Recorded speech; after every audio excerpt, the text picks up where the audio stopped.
Wait, I think we've been here before. Haven't we been here before? I think we've been here before, Alex. Yeah. Have we? It's really? very quiet. Turn it up. Yes, it is. Welcome back to Resident Evil, everybody, but this time we're going to be taking on the other main protagonist of the game, Chris Redfield. Chris Redfield. Now, here's the thing. Chris Redfield is a loose cannon cop on the edge. Completely wrong, but there is actually lore to him. So, since you already get this scene at part 1, I'm going to go ahead and skip it. And it's just because there's nothing that changed. They have escaped into the mansion. Where they thought it was safe. Yet. But, first of all, let's get into the start. I don't know what happened. Barry! Where's Barry? Well, I'm sorry, but he's probably... No. What is that? I'll go and check. Okay, Jill and I will stay in the hall in case of an emergency.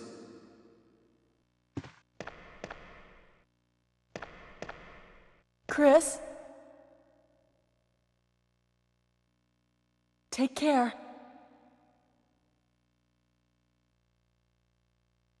Okay, so now that we've done this, welcome everybody to the Chris playthrough.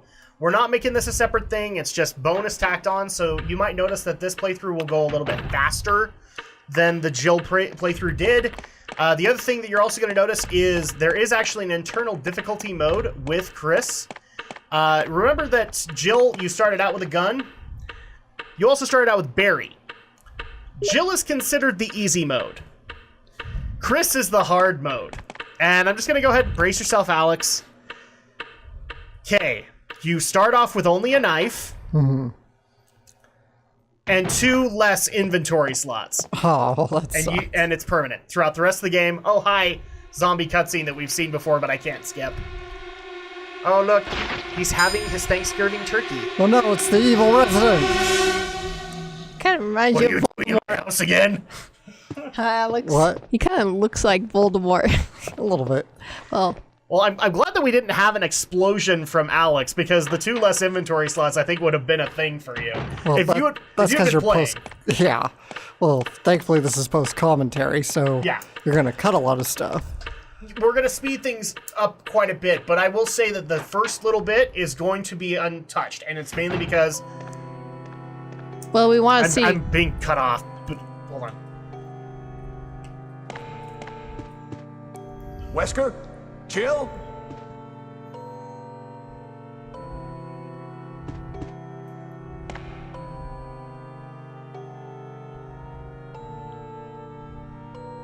What happened to Jill and Wesker? I don't know, Chris. It's Jill's gun. So this is actually how you get the gun for Chris. But as you can see, 2 less inventory slots. So now you have to be even pickier about what you're doing. And you only get a knife and 1 first aid. Now, here's another major change. With Jill, you spent a lot of time with Barry, and Barry would help you out, right? Right. Doesn't happen this time. You are pretty much on your own. You will get a partner, but you will be on your own. So you don't even start off with extra inventory in the box. This is hard mode. This is you trying to figure out how to do things for speedrun mode. Now, to kind of backtrack a little bit, so when you gave the background, here's the thing. Loose cannon cop on the edge would explain Jill. It would not explain Chris, because Jill, at least the way I understand her story, is she was upgraded from the Raccoon Police Department 2 stars. Chris is former Marine. So he's former military, and he came in at the urging of his friend Barry Burton to come and work for Stars. So we're talking about a different guy, but He's Kenneth from the Stars Bravo team. now he's become a mere shadow of his former self. Ah! Sorry. What was it? It was a bad joke then. It was a bad joke oh my then. gosh, that guy's still up. Yep. Die. And now he's dead. But the sad part is that I wasted most of my ammo on him. So, and Yeah, this is survival horror at its finest, so you guys get to watch it as I Locked from make the my way inside. through. But the other thing, too, is that...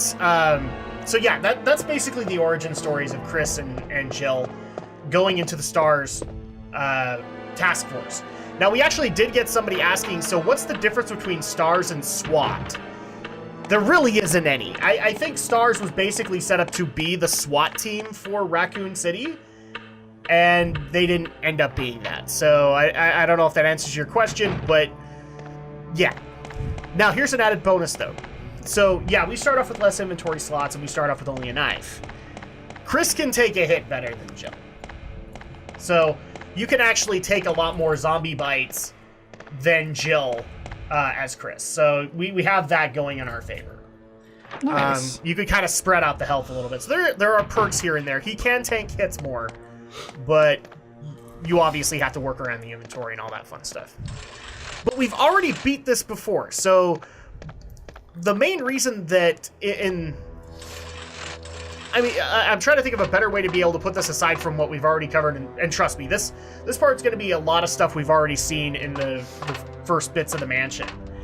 The only real thing that changes is where Jill started off with a lockpick, all the doors that were locked for her, Chris is going to get an extra key to be able to unlock them.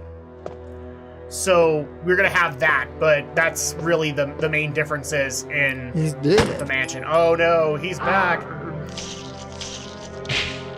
That was accidental, but it actually turned out to be the best thing I could have done. Because that way he would have taken less hits and I wouldn't have wasted my entire clip. But now that we've beaten it, this is usually where a lot of people, especially Resident Evil fans, would start speedrunning. And believe it or not, speedrunning was a thing for Resident Evil, as Alex actually found out when he went to go look at some cutscenes.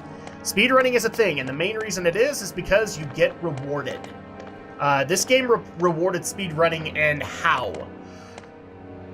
In fact, one of the things I didn't show in our Jill playthrough is we did unlock something, which is just basically when you beat it the first time.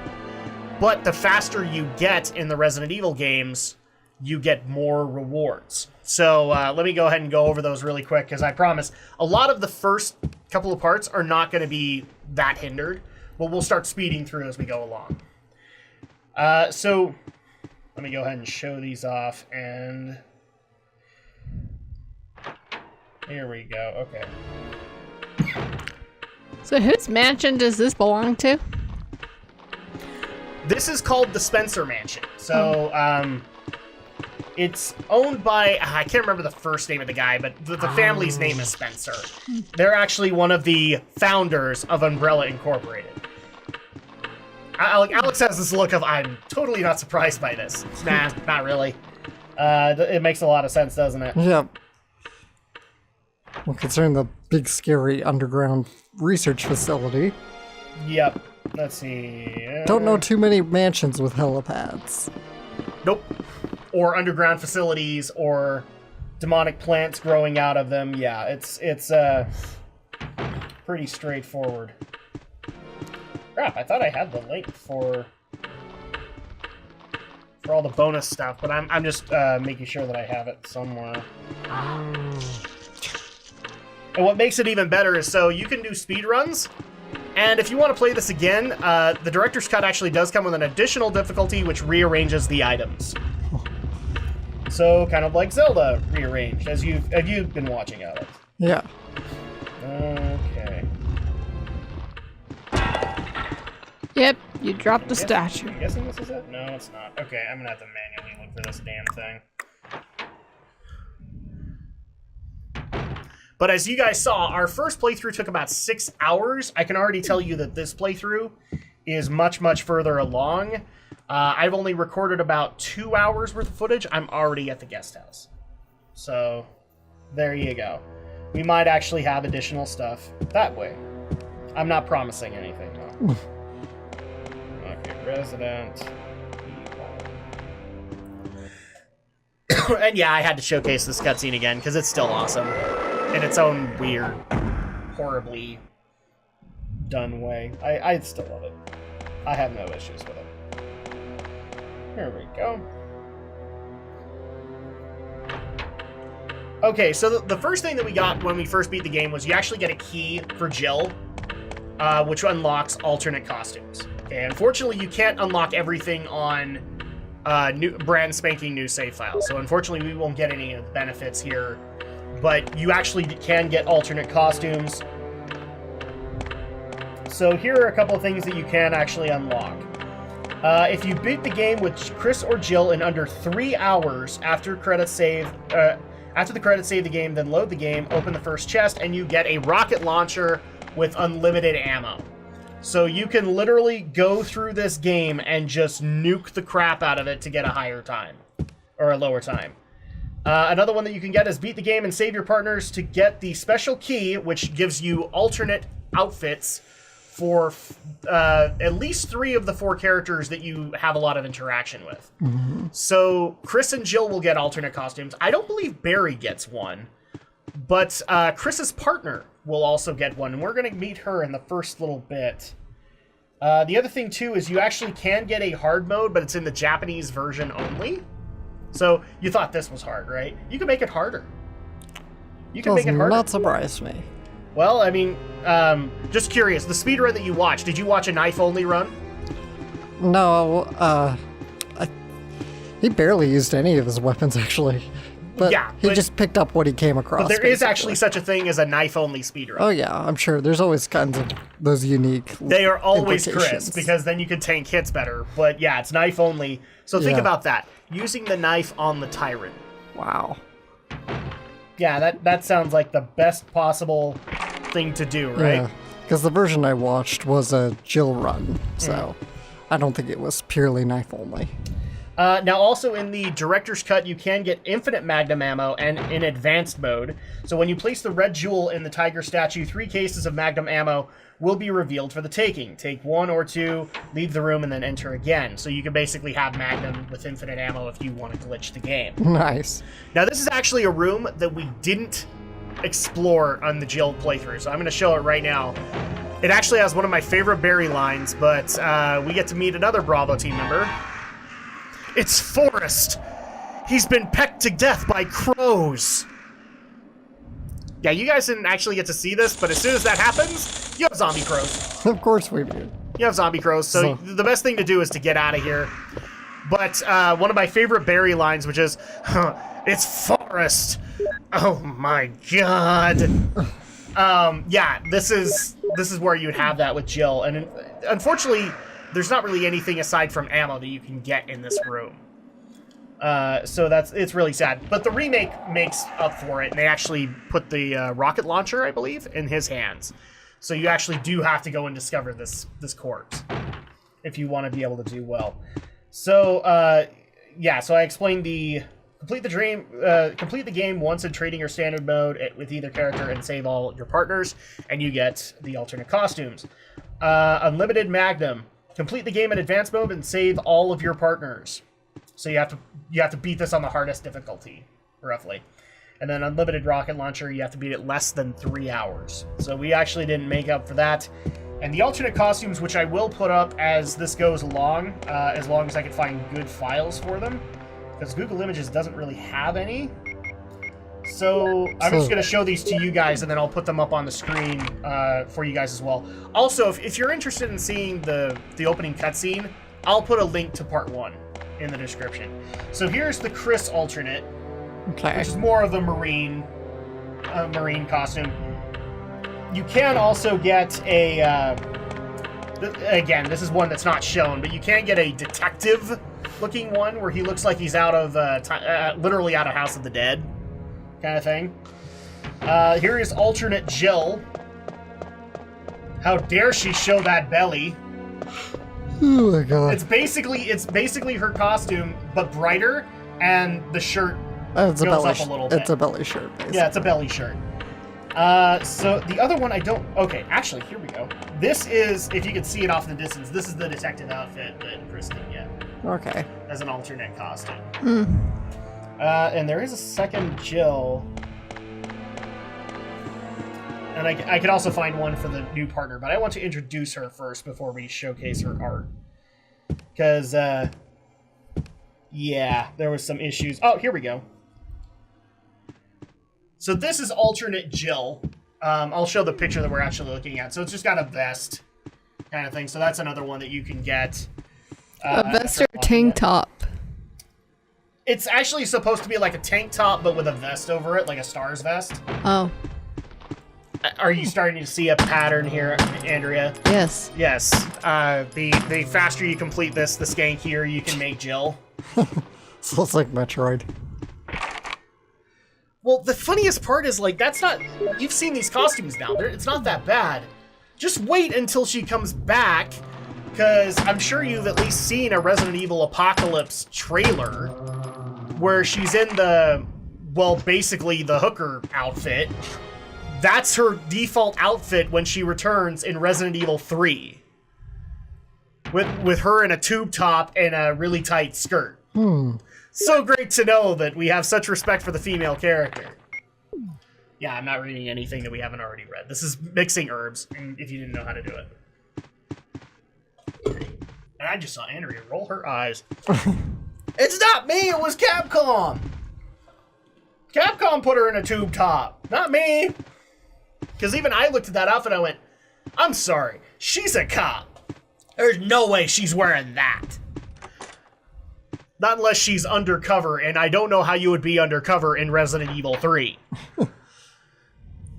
But okay.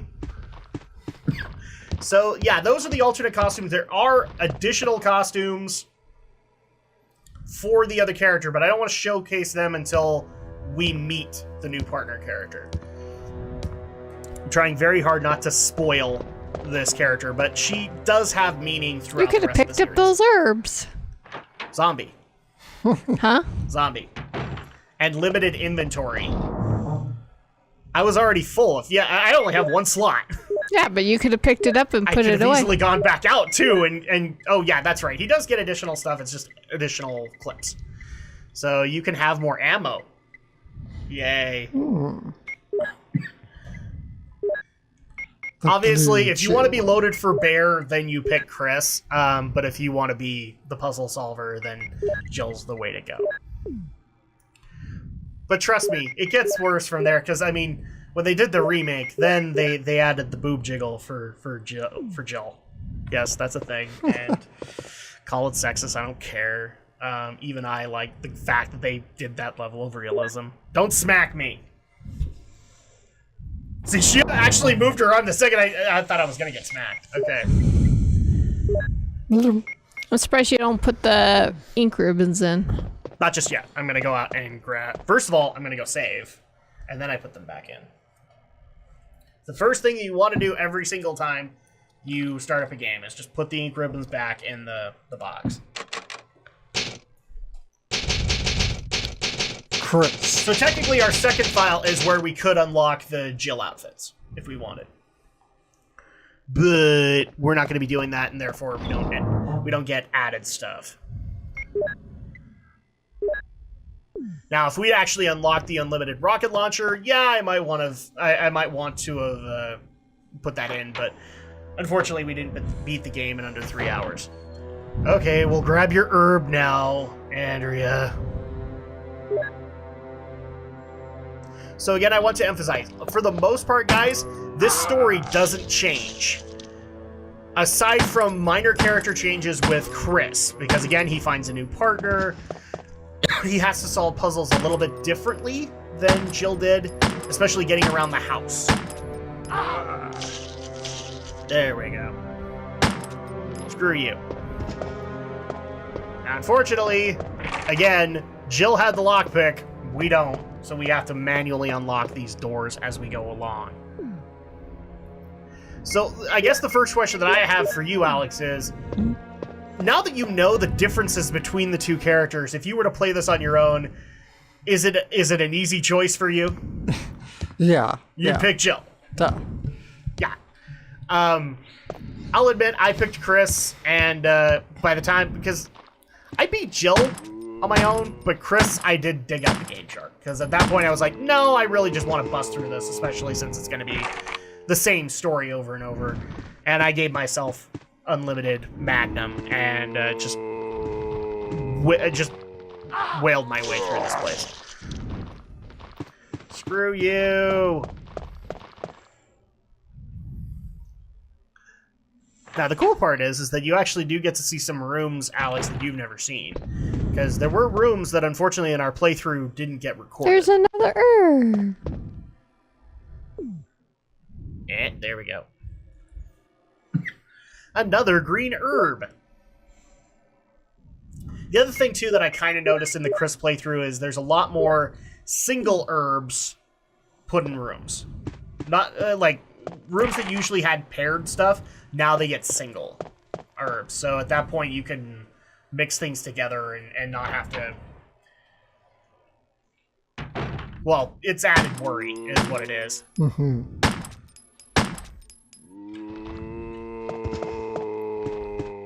Now, people might also notice I am not looking to kill these guys. I'm looking to knock them down. Yeah, and he'll be dead soon if you're not careful. What makes you think that? I was still healthy the last time I took a bite. Yeah, you were the caution. Yeah, it takes a few more hits to get to the danger, so I'm okay. Again, Chris can take hits better than Jill in this game. That's good. And yes, this is a stereotype that does happen throughout the rest of the games. The male characters can take more hits than the female characters. I guess you can make an argument that Resident Evil is sexist. Probably. I don't care. I still like it, and I actually think compared to other games, they haven't been as insensitive. Until Resident Evil 5 and the leopard skin bikini. But aside from that, that was one that actually did irritate me. The 5th game is based in Africa, and your partner character is a girl from Africa, and her DLC costume was a leopard skin bikini. Wow. With, like, tribal markings and stuff like that. So I was like, oh, Capcom. You really should have rethought this. I have a present for you. I'm going to barf on you. Carving of a helmet, and then this one had a numeric key. I can't even remember. Did we open this door in the Jill playthrough? I don't think we did. I don't know. I don't remember. I don't remember, Alex. That was a long time ago. In a galaxy far, far away? Yeah. It was a whole 18 parts ago. Back when, I mean, remember back in the day when the house had zombies and not vicious raptor-looking hunters? Oh, jeez! Whoa! What is it? What? Oh! Oh no! Sorry, I didn't mean to do that. You must be from the Bravo team. Yes, I'm Rebecca Chambers. I'm a newcomer. I just joined the Stars Bravo team last month. Well, I'm really sorry. Are you all right? Yes. I'm Chris Redfield from the Alpha team. Are you the only person here from the Bravo team? Well, because the helicopter made a forced landing, I just ran into this house anyway, but I see. There's nothing else you could have done anyway. It's good you're here. Yes, sir. But it's strange. I serviced the helicopter recently, but something went wrong with the engine. It was such a short flight. Was it now? All right, everybody, I'd like to introduce you to Rebecca Chambers. I wonder if everybody is... So, fun fact, she is Chris's partner, but you can actually reject her. So if you don't feel like you need no stinking girl partner, you actually can tell her. She'll give you a choice. She'll say, and you can say no, that you don't trust her with that. Now, this new key that we just barely got, Alex, this is the answer to the lockpick issue. The sword key is the one that opens up all of the lockpick doors. Now, Rebecca is the only surviving member of Bravo Team. So, like, every other Bravo member, aside from the one that reveals the traitor, and he dies. So she is the only survivor of the Bravo team incident. And there's more information, but we'll probably keep that to the next part because we're actually getting ready to wrap things up for this part. And I don't want to go too much into Rebecca's history until the next part. Because I love Rebecca, but there's a lot to go over. There's more to go over with Rebecca than there is for Barry. Barry, after a while, doesn't show up. So I think that's going to go ahead and do it for this part. So when we get back, we will continue in the mansion as Chris Redfield.